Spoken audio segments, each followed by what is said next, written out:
Hello बच्चों, let's read the question. The question said that the maximum amount of CH3Cl that can be prepared from 20 gram of CH4 and 10 gram of Cl2 by the following reactions is। हमारे पास reaction दे रखा है CH4 Cl2 give CH3Cl plus HCl and यहाँ पे बच्चों होगा assume. Okay, assume that no other reaction is taking place. Option A में दे रखा है 3.625 मोल, बी में दे रखा है 0.141 मोल, सी में दे रखा है 1.41 मोल एंड डी में दे रखा है 0.365 मोल। तो आइए बच्चों सॉल्व करते हैं इस क्वेश्चन को एंड देखते हैं इस क्वेश्चन के लिए की कॉन्सेप्ट क्या है। की कॉन्सेप्ट तो बेसिकली ये क्वेश्चन है बच्चों लिमिटिंग रिएजेंट से। लिमिटिंग रिएजेंट से ओके। एंड हमसे पूछ रहा है CH3Cl का यहाँ पे मैक्सिमम अमाउंट पूछ रहा है। ठीक है, कि कितना अमाउंट यहाँ पे CH3Cl का फॉर्म करेगा। तो आइए बच्चों बनाते हैं एंड फर्स्ट ऑफ ऑल इसका रिएक्शन पहले लिख लेते हैं। रिएक्शन है हमारे पास CH4 plus Cl2 gives CH3Cl plus HCl। Okay, and यहाँ पे हमें इसका वेट दे रखा है। ठीक है, हमें इसका वेट दे रखा है 20 ग्राम।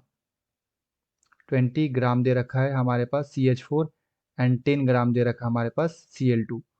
तो सबसे पहले क्या करना है, हमें यहाँ से मोल निकाल लेना है ना।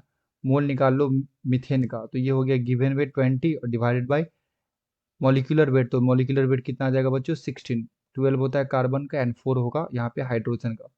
तो ये हमारे पास आ जाएगा 1.25। इसी तरह से आप यहाँ पे Cl2 का मोल निकाल लो।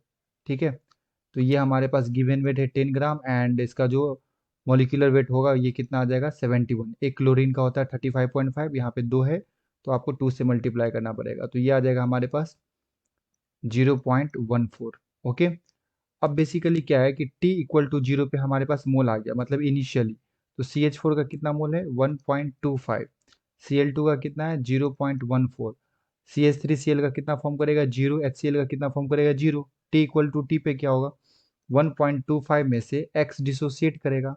ओके, एंड 0.14 में से भी कितना डिसोसिएट करेगा x। मैंने x इसलिए लिखा यहाँ पे क्योंकि यहाँ पे स्टोइकोमेट्रिक कोफिशिएंट कितना है 1 है, यहाँ पे भी कितना है 1 है। तो x से 1 को मल्टीप्लाई करूंगा तो x हो जाएगा, x को 1 से मल्टीप्लाई करूंगा तो x हो जाएगा। बनेगा कितना बच्चों यहाँ पे x एंड x। अब हमें ये चेक करना है कि इसमें से लिमिटिंग कौन है। ओके, तो हमें फाइंड करना है लिमिटिंग। लिमिटिंग फाइंड करने के लिए क्या करना पड़ता है बच्चों कि मोल्स को स्टोइकोमेट्रिक कोफिशिएंट से डिवाइड करना पड़ता है। तो सबसे पहले मैं CH4 के लिए लिखता हूँ। तो CH4 का कितना मोल है 1.25, स्टोइकोमेट्रिक कोफिशिएंट 1, तो ये कितना आ जाएगा 1.25 ही आ जाएगा।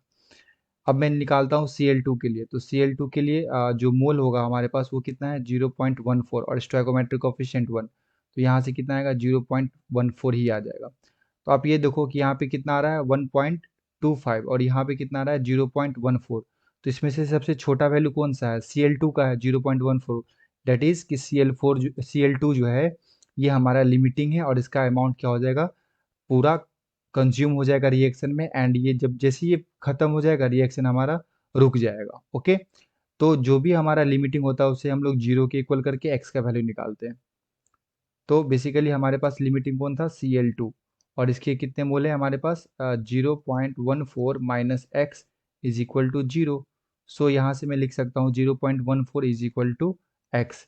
तो x का वैल्यू कितना आ गया बच्चों हमारे पास 0.14 आ गया। अब हमसे क्या पूछा गया था कि मोल्स बताइए किसका CH3Cl का। तो इसका मोल कितना आया हमारे पास x।